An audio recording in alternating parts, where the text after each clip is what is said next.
ಒಂದು ಕಡೆ ನಮಗೆ ಜಲಾಶಯಗಳು ತುಂಬಿದ್ದು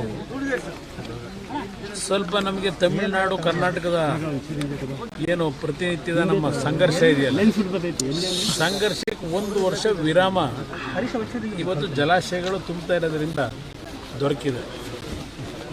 ಆದರೆ ಇನ್ನೊಂದು ಕಡೆ ಈ ಮಳೆಯ ಮೊಬೈಲು ಮೂಲಭೂತ ಸೌಕರ್ಯಗಳ ಮೇಲೆ ಆಗಿರ್ತಕ್ಕಂಥ ಒಂದು ದೊಡ್ಡ ಮಟ್ಟದ ಒಂದು ಸಮಸ್ಯೆಗಳೇನಿದೆ, ಸಮಸ್ಯೆಗಳಿಗೆ ಸರ್ಕಾರ ಸ್ಪಂದಿಸಬೇಕು ಅನ್ನೋದನ್ನು ಹೇಳಿಕ್ಕೆ ಬಯಸ್ತೀನಿ.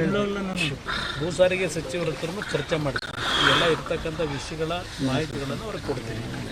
ಕೊಟ್ಟು ಒಂದು ಸಭೆ ಮಾಡಿ ಅವರನ್ನು ಸಾಧ್ಯವಾದರೆ ಒಂದು ಸ್ಥಳ ಪರಿಶೀಲನೆ ಮಾಡ್ತಕ್ಕಂಥದ್ದಕ್ಕೆ ಮನವಿನೂ ಮಾಡ್ತೀನಿ.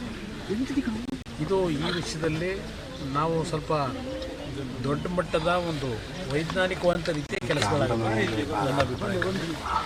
ಅದರಿಂದ ಈ ಒಂದು ಸಮಸ್ಯೆಗೆ ಪರಿಹಾರ ನಮ್ಮ ಕೇಂದ್ರ ಸರ್ಕಾರದ ನಮ್ಮ ಗಡ್ಕರಿ ಅವರ ಪಾತ್ರವೂ ಜಾಸ್ತಿ ಇದೆ. ಅವರು ಸಹ ಅಧಿಕಾರಿಗಳ ನಿಟ್ಟಿನಲ್ಲಿ ಚರ್ಚೆ ಮಾಡಿ ಇದನ್ನು ಸೈಂಟಿಫಿಕ್ ವೇನಲ್ಲಿ ಮಾಡ್ತಕ್ಕಂಥದ್ದಕ್ಕೆ ಏನು ಸೂಚನೆ ಕೊಡಬೇಕಾಗಿದೆ, ಅದರ ಬಗ್ಗೆ ಅವ್ರ ಜೊತೆ ಚರ್ಚೆನೂ ಮಾಡ್ತೀನಿ.